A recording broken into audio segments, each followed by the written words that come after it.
my friends, welcome back to Catholic Connection. Today, I'm so pleased to welcome Kramer Soderberg, who is a Catholic author and speaker. Welcome, Kramer. So nice to have you here today. Oh, thank you for having me. It's a great pleasure. You're welcome. This is wonderful. I just fell in love with your book. I had wanted, actually, there was a giveaway of your book that you did. That's right. Make sure that people see it, but I'll have it, all the link posted to your book. Yep. Fill Your Cup for Christ, a spiritual journey sown and grown through sports. And this book is so inspirational. I think that you really have such a gift of not only speaking your faith and engaging, but also writing it where it touches us. It really touched me. No matter where you are in your life's journey, this book is a must for your spiritual library. But I wanted to open up first to just let you tell our viewers a little bit about yourself. Yeah. So I'm a college basketball coach. Actually, I'm the head coach at Millikan University in Decatur, Illinois. So Decatur is a Central Illinois Division III college. I got hired as the head coach actually last spring around this time. So I was my first year as a head coach this past year, and it was a great experience, had a lot of fun, and we did well. So that's kind of my first vocation outside of my most important vocation, which is being a husband and a father. So I've been married for 8 years, and I have 3 kids with a 4th on the way. I have a 7-year-old boy, a 5-year-old boy, 3-year-old daughter, and then another daughter who is due to come on Good Friday, actually. So hopefully it will be a very good Friday if that ends up happening. So yes, and it's a girl. No, it's a girl. Yep. So we're gonna have 2 boys and 2 girls, and I tease my wife. I say, now we got to break the tie and have a number 5. And she wants to smack me right now for saying that. But oh, congratulations! That's beautiful.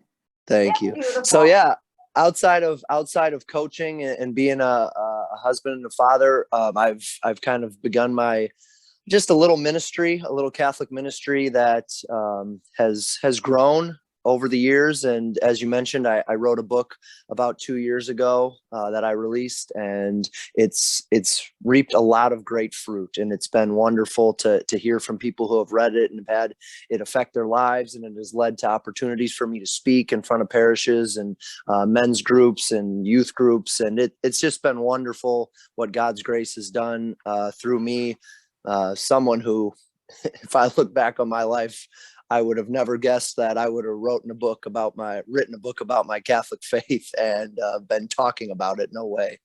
But I think that's so powerful because it's so relatable to so many people out there, because our faith journey has ebbs and flows. And many of us, even though we're cradle Catholics, we've been brought up in the faith, and our parents have done everything to nurture our faith. But our lives, sometimes as we're getting into those young years and those years that we're first independent in a way, we do have sometimes that exploration of other things. And so coming back, reversions can be very powerful. And you describe a little bit about that in your book. But what inspired you to write this book? Yeah, that's a great question. It's kind of, I wouldn't say it was I wouldn't say it was like one powerful big moment. But as I kind of had my reversion back to the faith and really started getting interested in the Catholic Church and my own journey, I just kind of felt this urge that, my goodness, I need to share the good news that I've found. And there was just something put on my heart for whatever reason that was, you need to write a book. And when I first felt that kind of call to write the book, I was like, you got to be crazy, because I can't write a book. I was a C- English student. You do not want me writing a book. And as kind of strange as I thought that was, I said, okay, if you want me to write a book, I'll write a book. But all I felt like I was given for the book was the title.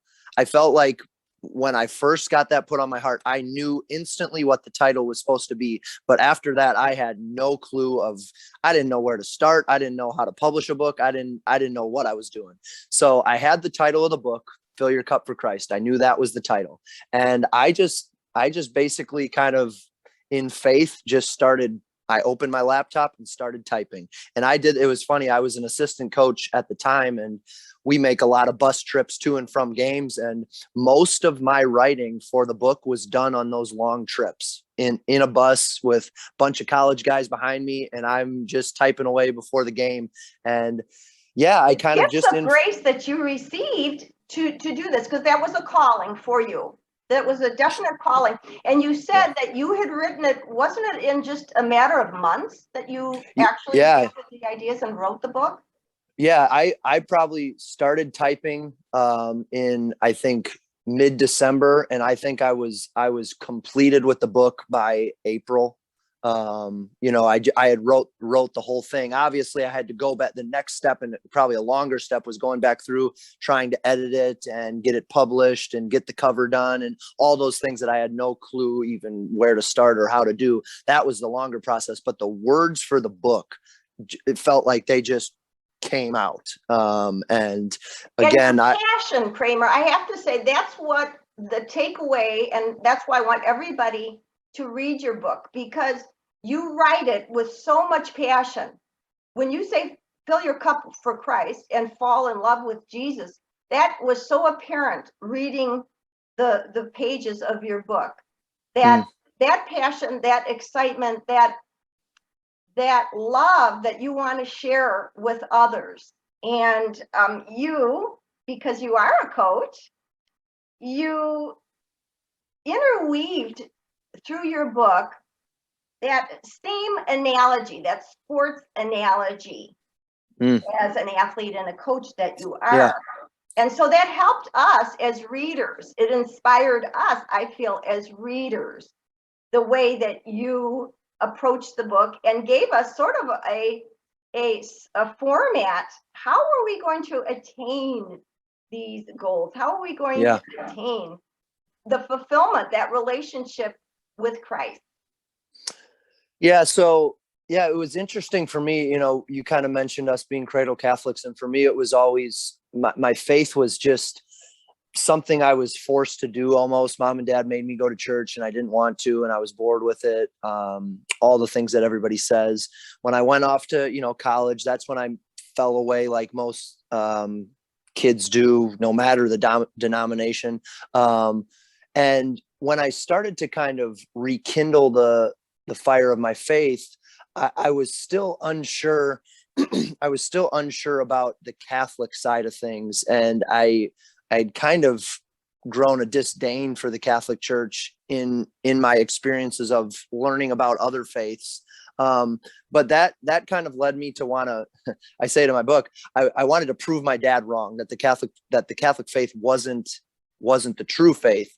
And in my attempts to prove my dad wrong, I proved myself wrong. But that all gets back to your question, in that my understanding as an athlete, I lived my dad is a coach. I lived my whole life under this realm of sports and competition. And that drove me, my whole life, still drives me in my profession. But it was the Catholic faith kind of light bulbed for me, in a sense that when I began to realize, like, the Catholic faith is really hard. Like, it is so hard to be a Catholic. Like, it is hard to go to confession. It's hard to go to mass every Sunday. It's hard to live a holy, sanctified life. Like, it is just hard. And when I finally embraced that and kind of contemplated that, that's when the light bulb went off. It was like, well, yeah, that makes sense. For me as an athlete, that makes sense. Like, my whole life, I'd been pursuing these goals of, I wanted to become a Division I athlete. I wanted to become the best player in the state and win a state champion. All these things that I was pursuing, like, was that easy? No, of course not. Like, that was a great challenge. And if that is a great challenge, and if that is not easy, well, then of course the greatest of challenges, attaining heaven, becoming a saint, of course that's going to be hard. And when I finally like connected those dots of like, if being an athlete or pursuing greatness in my athletic field is hard, then of course pursuing greatness in the spiritual realm is going to be hard. And it wouldn't make sense if it was easy. So that's when I really was like, yeah, the Catholic faith, that makes total sense. I get why it's hard. The Catholic Church is like my trainer, helping me to become a spiritual gold medalist. And that's when kind of my athletic background really intermingled with my Catholic faith. And that's kind of when I took off. And that's so beautiful, because in the book you had mentioned, and in some of the talks that I've heard you give, you're asking, what type of coach will bring out will the you yep that you yep what type of coach? And you gave, I think it was 3 examples of the different Sure. coaches. Yeah. And I love that. I just love that analogy, of just being, do you want just somebody who said, Yeah. well, Yep. whenever you feel like it, or a couple times a week? Well, you can Right. kind of explain it a little further, because I just love that. Yeah. The analogy I used was, if we were all Olympians or aspiring Olympians and we were striving to win the gold medal, and we had, before we went to the Olympics, we had to qualify and we had to choose a trainer, like who was going to be our trainer and our coach to help us get there. And if we had 3 options and the first trainer said, oh, the training's going to be easy. You can do whatever you want. And however you want to train, you can train. The next coach will be, this is pretty hard, but it won't be too difficult. You can kind of keep the same routine that you've had in the past. But then the last trainer says, this is going to be the hardest thing you've ever done. I'm going to change the way you eat, the way you sleep. You're not going to do the things on the weekend you used to do. We are going to train 7 days a week, and I am going to help you become an Olympian. Like, if you ask yourself, or any person who isn't frankly a sissy, who are you going to choose? Which of the 3 trainers are you going to choose? They are going to choose trainer number 3.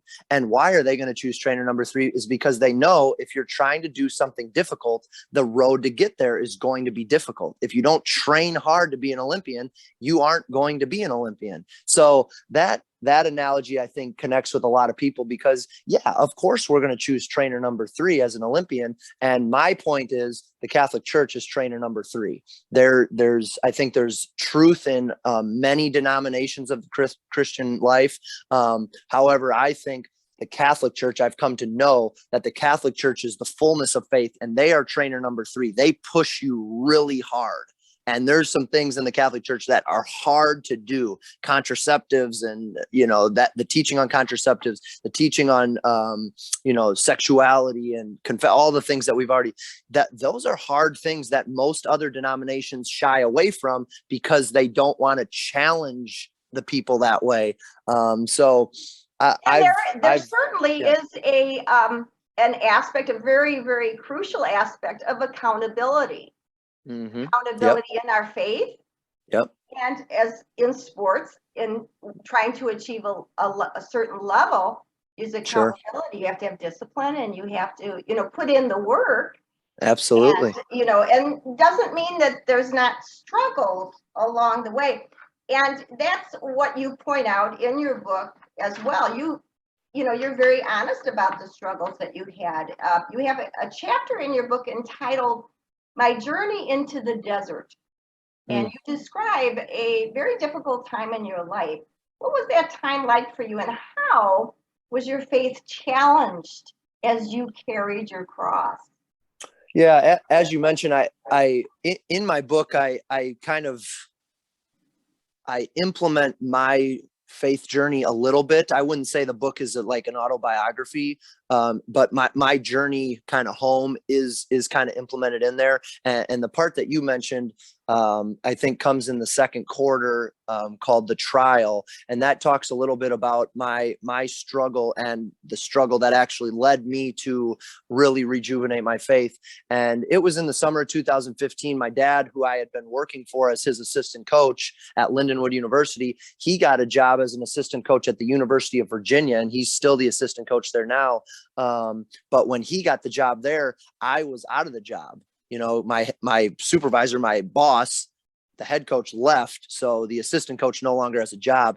And I spent kind of the next 4 to 5 months searching for a job in college coaching and just could not find it. Every call that we made, my dad made calls for me. We just couldn't find a job. And I got to a point that summer where I thought I was going to have to be a stay-at-home dad for a year. And my coaching career was kind of dwindling away. But that time, although so incredibly difficult for me, it was so fruitful from a spiritual perspective that I got to a place where previously I was a self-sufficient, self-reliant guy. I'm going to get it done. No matter what comes, I can handle things and I'll work my way through it. And that was kind of the first time in my life where it got to a point where things were out of my hands. No matter how many calls I made, no matter how many resumes I sent in, I could not land this job. And I got to a point of complete desperation of, Lord, if you want me to get a job, I'll get it. If you don't want me to get a job, I won't get it. And that was kind of that moment of full surrender to God's will and full awareness of my inadequacies. And when you get to that point spiritually, I think that's when God can infuse his grace in you and just explode you. And that's kind of what happened with me. It was most certainly a very difficult time for me. We had just had my son was just born. We had just bought a house. My wife was working a minimum wage job and we were kind of worried. Obviously, I've said this before, my trial compared to the trials of so many others is minuscule. But for me at that time, a young kid who had just bought a house, didn't have a job, it was a scary time, and being able to just surrender to God, and that's was important. You touch on that in a chapter in your book about the desire in the midst of the struggle and pain to become a saint. You say, if you truly desire to be holy and you wholeheartedly want to become a saint, you will embrace all the difficulties that come with it. So certainly in that sort of moment, you know, you are facing a moment where you've got to, like you said, surrender. Yeah. Because, you know, you see all around you where opportunities, they're not coming. The phone isn't ringing, the response isn't. So when you talk about becoming a saint, so that should be all of our goal in our life, to become a saint as Christians, Catholics. Did you want to explain that a little further? Yeah, I think it in your book. Yeah, I think from a perspective of difficulties, challenges, and trials, it's the whole adage of, you know, what Christ tells us, you know, pick up your cross and follow me. You know, to live, you're going to have to die to yourself. And that's that idea that I think most of us kind of block out when trials, and then when we encounter trials of, ooh, this is no good, this is difficult, I want to just get away from it. That's what kind of the world presents us, is trials, difficulty, challenges. Those are bad. Get rid of them. They have no use in your life. And that is the unique and almost outlandish claim that Christ brings, is no, it's actually the complete opposite of what the world says. Trials, difficulties, challenges are so good. So good. And you may not realize why they're so good in the moment, but later on in your life, you look back on challenges. And I think most of us can do that.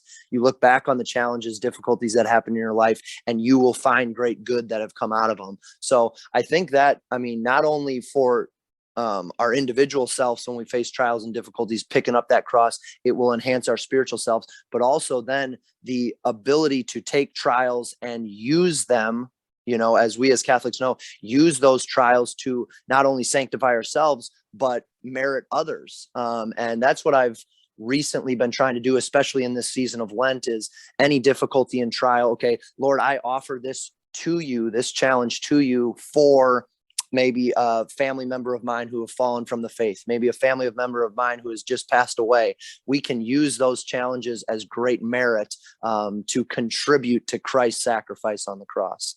Beautiful. That's beautifully said. And you point out in your book that falling in love with Jesus is the beginning, middle, and end of the Christian life. Yes. That is the really the sense of this book is you really want to fall in love with Christ, to really feel the deepness of your relationship with Jesus. Can you share with us your journey of falling in love with Jesus? Yeah.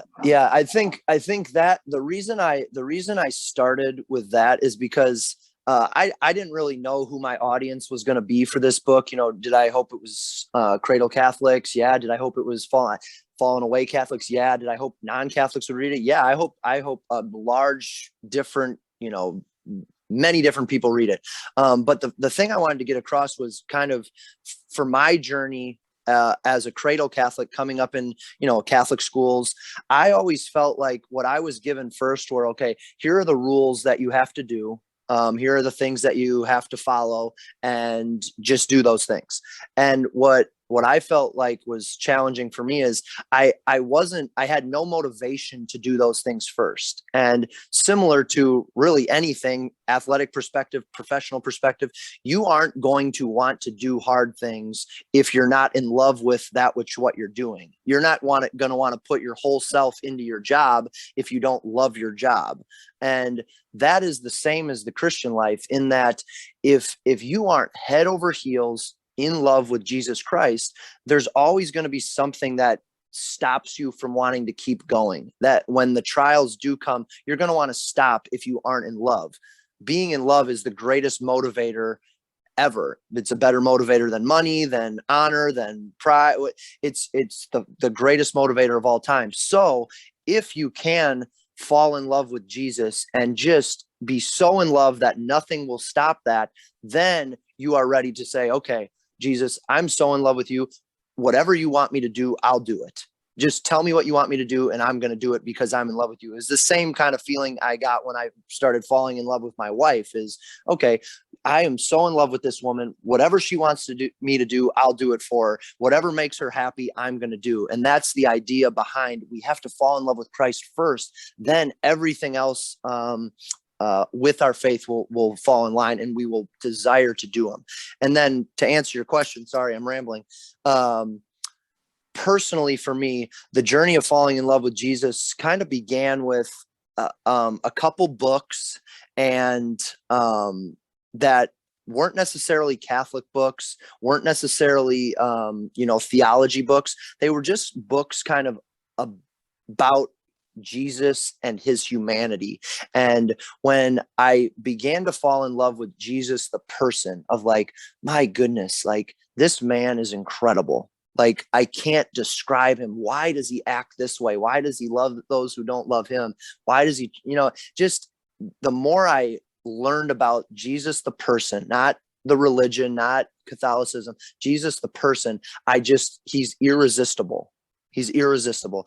And the more I fell in love with Jesus, the more I wanted to learn about Jesus. The more I fell in love with Jesus, the more I wanted to learn about what he wanted me to do. And the more I learned about what he wanted me to do, the more I found my way to the Catholic Church. And then when I was in love with Jesus and realized this is the church he gave me these sacraments because he loves me. Yeah, there's some hard things to do, but no problem. I can do those for the guy that I love most. And that's kind of what is the gas in my tank, and should be the gas in every Christian's tank.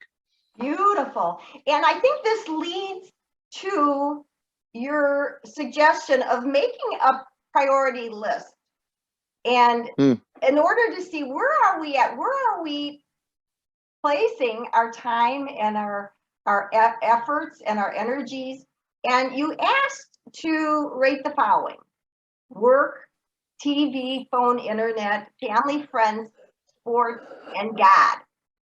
And I love that because it's a really examination for us to see where are we spending, because we all know that we could spend way too much time in this and not enough in that.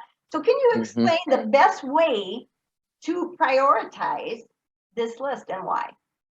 Yeah. priorities are a funny thing too, because, you know, from an athletic standpoint, you know, whether it's me as a coach or any coach I've played for, they always say, you got to have your priorities right, you know, or teachers will say that, or, you know, bosses will say that. So we kind of all have this idea of what our priority list is supposed to look like. And I think if any of us were interviewed and said, what's your top 5 priorities? We would all know what we're supposed to say. You know, we would all know we're supposed to say God, and then family, friends, work, so on and so forth. But the question then remains, okay, if that really is your priority, then how much time are you giving to each of those priorities? If God is your first priority, are you really giving him the most time out of all of them? And if we were being honest with ourselves, we would all probably say no. You know, we would say, okay, I probably give my most time to my work. And then after that, I watch a lot of TV and social media. And then I spend time with my kids and so on and so forth. So in my estimation, and in my argument, with what most people get surprised by, is I argue that God does not want to be the first on our priority list. And when I say that at speaking events, the event manager's like, oh gosh, who did I hire here? But my argument is God doesn't want to be the first on our list of priorities. He wants to be incorporated to every one of our priorities. Like giving God 13 hours a day, even if that's the most time you give him out of any other thing on your priority list, that's still not enough. That's God doesn't deserve just 13 hours out of your 24 hours. God deserves all 24 hours. So our priority list shouldn't be God, family, friends, work. It should be God in my prayer life, God a part of my family, God incorporated into my work, God, you know, inspired by my friendships. Like God wants to be infused in every aspect of our life. And when we prioritize God, we give him the short end of the stick. He doesn't deserve one spot. He deserves all of our spots. And I think that's a new way of thinking about our priority list, in that we're not 1, 2, 3, 4, 5. We are all of the important things in our life with God at the center of each one of those things. And you know what? I just thought of this, that we're meeting here in the time of Lent. And so this is a time for us to really clear out and empty out a lot of those distractions, a lot of those things that are kind of filling us up, because we want, perfect segue for the title of your book, filling our cup for Christ. So in other words, I must decrease and he must increase. That's what I always, is kind of my go-to in Lent, is just saying, okay, to, you know, change gears, to change and to hopefully have a deeper after Lent, and then it goes on after Lent. You know, we try to take these practices and these disciplines and continue it throughout the year. Wonderful. So Kramer, what message do you want readers to take away from reading your book? Yeah, the whole when I first kind of envisioned writing this book, and the purpose of it is, as a basketball coach, I feel like I have a strength as a motivator. You know, for my young men that I coach, I feel like I have an ability to get the most out of them and help them strive to become the best basketball players they can be. And that was my hope for this book, in that I can motivate the reader to take a new look at their spiritual life, and instead of just walking through their faith life with lukewarmness and with mediocrity, to just attack it with a vengeance. And what I think gets misconstrued about that sometimes is striving for something, or just working as hard as you can at something, doesn't mean that you're necessarily going to be successful in the world's eyes. It doesn't mean you're always going to be perfect. We're going to fall as we strive, and we're going to stumble, but Christ doesn't ask us to be successful. You know, like Christ isn't asking us to, you know, you can't make any mistakes. No. All Christ is asking us to do is strive with all that we have to become saints. And I believe if you strive to become a saint with all that you have, you will attain heaven, which is the only goal that we all should be striving for here on earth. That's the only thing in the end that matters. Do you make it to heaven or do you not? And I hope that my book, one, gives the motivation for people to say, as much as I strive as a professional or as a, in my workplace or as a husband, as a father, I should be striving that much more in my spiritual life. And I think most of us, at least me looking back on my life, most of us fall short of truly striving to be the best we can be in our spiritual life. And that is the concept of fill your cup. That's what fill your cup means, is get the most out of the potential that God has given you and do it for Christ's sake. We're not trying to get the most out of our potential for our own ego, for our own glory. We're trying to get the most out of our potential for the sake of Christ and for the sake of his kingdom. And that's what I hope the reader takes away from it, is this new vigor to be the best they can be, to fall in love with Jesus, to strive and strive through their challenges and difficulties, to come to know the Catholic Church a little bit better, and then with all their might, chase down that goal of heaven. That's my hope. That's my desire. Beautiful. And you know what? Anyone who picks up a copy of your book is going to come away with a much deeper understanding and a introspective kind of look at themselves to say, okay, where am I at?